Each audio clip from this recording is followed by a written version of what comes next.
ką tik atlikta automobilio paieška pagal užsakymą BMW F10 su bombinė komplektacija. Trumpai apie patį automobilį, tai yra faceliftas, 2 litrų, 140 kW, visų geidžiamas variklis.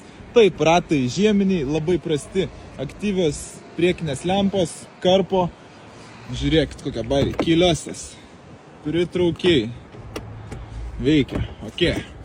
Turim 4 asistentus, head-upas, linijos, atstumo palaikymas, šoninis asistentas, hi-fi muzika, šildomas, ventiliuojamas komfort salonas, pilnas elektra su memory. Turim šildomą vairą, elektrinį vairą, turim ridą 214 000, didžiąją MBT multimediją, sport komfort važiuoklę, galinę kamerą, skėdelis. Dar vienas privalumas, Rivija Basta netgi yra. O dabar trumpai apie pačius svarbiausius automobilio niuansus.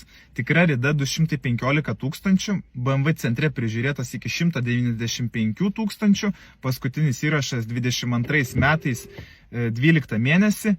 Buvo avarija, kai buvo metų senumo, smulki avarija, yra perdažytos kelios detalės, visiškai be glaisto, matomai jos yra pakeistos į naujas, remontas darytas Vokietijoje. Ten rimtų kažkokio avarijų neremontuoja. Ir remontuoja gerai, kada yra apynų į automobilį. Taigi labai džiugu rasti tokios gausios komplektacijos, tokį retą automobilį.